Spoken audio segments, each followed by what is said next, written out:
Today we're talking about everybody's favorite category, fun money, and how we handle it in our budget. Fun money is the shiz. If you're somehow unfamiliar with the concept, a fun money category is a personal spending category that you have full discretion over. You can spend it however you want, whenever you want, without having to run it by anyone or even really justify what you're gonna spend it on. And this is a really handy category idea for partners who manage their money together. For most spending, my husband and I like to consult the budget and each other first before moving forward with any purchase. Kind of like super cute flowers on sale at Home Depot, can I get a few for the front porch? Or our friends are collecting donations for another friend, how much do we want to give? We always check the budget first to see if we have wiggle room to spend the way we want, and then we check with each other second to make sure we're both on the same page with how we're using that money, and then we swipe the card. But fun money, that stuff is different. It's your own private spend any way you want money, and it rules. I use my fun money for totally unnecessary lattes that my husband will almost never justify us spending our money on. New clothes, skincare products, and tools I want to try. I've used it to purchase some fun courses for my own personal education or new camera equipment, literally however I want. Now, he does the same. He just spends his money on pretty much just one thing, buying and trading disc golf discs. That man runs a whole trade, I swear. What's cool about this is Mac might spend all his fun money for the month in a week on discs,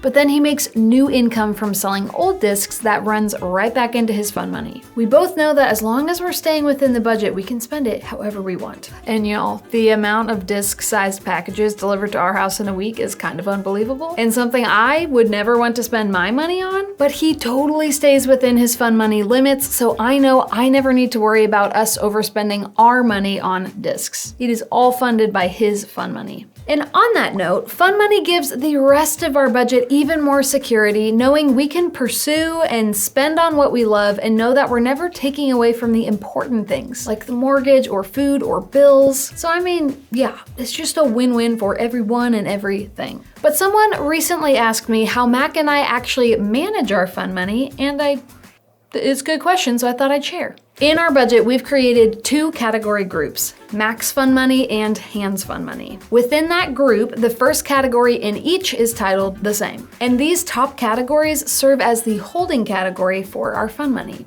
We've decided that as a family, we both get $200 of totally guilt-free fun money to spend each month.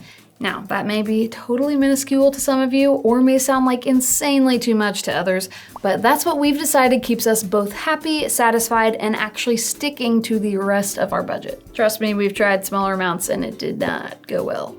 Much less than that, we discovered that we started overspending and making compromises other places in the budget, so experiment to find what balance works best for you. So each month, we drop $200 into each of our fun money holding categories. Now, if we want, we can just stop here. Anytime I buy a latte, I can categorize it to this category, put latte in the memo, and call it a day. But often we have things we want to be saving for, or maybe we want to give our own fun money its own little mini budget. And this is where additional categories come in clutch. For example, earlier this year, I decided to ditch all my nail polish in order to replace it with one line of non-toxic nail polish that I feel much better putting on my body. Little shout out to Kappa Nui, love you. So I started by buying their starter bundle that came with a base and top coat, nail polish remover, a few pads, and just one bottle of color. And that just came out of my general fun money category because it was my first time ever buying it. But I was wanting to expand my color selection without totally blowing the bank, which PS, I used to have a major tendency to do before really sticking to a budget. I went to their website and discovered that buying one bottle of color with shipping and taxes, from Hawaii, mind you, came out to exactly $13.50. So within my Hands Fun Money category group, I made a Kappa Nui category and set a monthly spending target for $13.50. Now, here's the catch. I want to fund this spending target with my fun money and not my husband's and my joint money. So instead of funding this target from the ready to assign category like we'd usually do,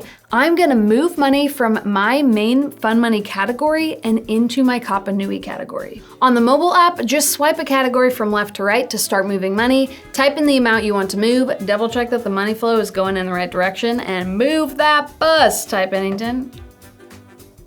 Anyone? On the web app, just click the available amount on your main fun money category and move however much you want wherever you want. You'll notice when I did that my main fun money category went from green to yellow, but that's totally fine. That's just YNAB letting me know that I had set a $200 spending target on my main fun money category and I defunded it, but that's exactly what I wanted to do. So I wanted to move $13.50 from my fun money category to my Kappa Nui category, so I did. But side note, if these colors bothered me, I could just remove the target on my main fun money category and manually fund it $200 each month. Then the color thing kind of resolves itself and it's no biggie. And in this same way, I can make as many fun money category group categories as I want. For example, if I wanted to limit my latte spending to just 4 or 5 a month, I don't, by the way, I could make a coffee category within my fun money category group and set a target for $30, making sure to move $30 from my fun money holding category into my coffee category. Now when I buy a latte for funsies, I categorize it to this category instead, and it keeps me in check on my latte spending for the month. So I can have plenty of fun money for other things besides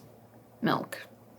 Now, for bigger items I'm wanting to save up my fun money for, I can set a target date I want to be able to buy the item by, and YNAB will tell me exactly how much of my fun money to move into that category each month to be able to purchase that item by the time I want, which is super handy for keeping all my other fun money spending in check. Kind of like a mini wish farm, but just with my own personal fun money. Now, let's talk about how we fund future months because there's one important logistical note to make. Whenever you fund your budget, you want to be careful not just to click select all and fund every single category in the budget for 2 reasons. 1, because first you want to make sure you're only funding what you actually have enough money for. So double check that the underfunded number you see here on the auto assign button is less than what you have in your ready to assign category.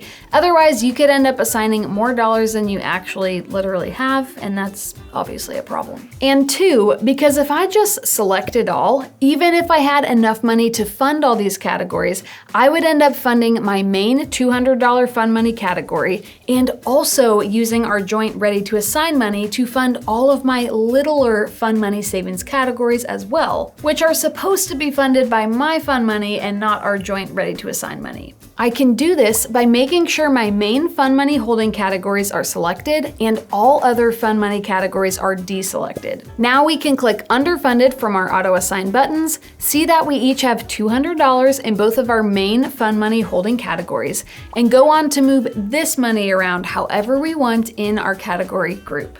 And that's mostly all there is to it. Create as many or as little categories as you want, making sure you're funding these smaller categories by moving your main fun money and not your ready to assign money. It saved my husband and I so many of those, hey, can I buy this kind of conversations, allowed us to be a little bit impulsive when we want, and love the way we spend all of our money. Seriously, it keeps the rest of our budget so much more in check. If you have other fun money tips and tricks, feel free to share them down below, like always. Otherwise, thanks for tuning in today, and I can't wait to see you in the next video. Double check that the money flow is going in the right direction and move that bus. Ty Pennington. Oh my gosh. Oh, my jokes are so corny. I can't even read them seriously myself. I really just made a Ty Pennington joke. Save up my fun money. Oh, why can't I? By moving your main fun.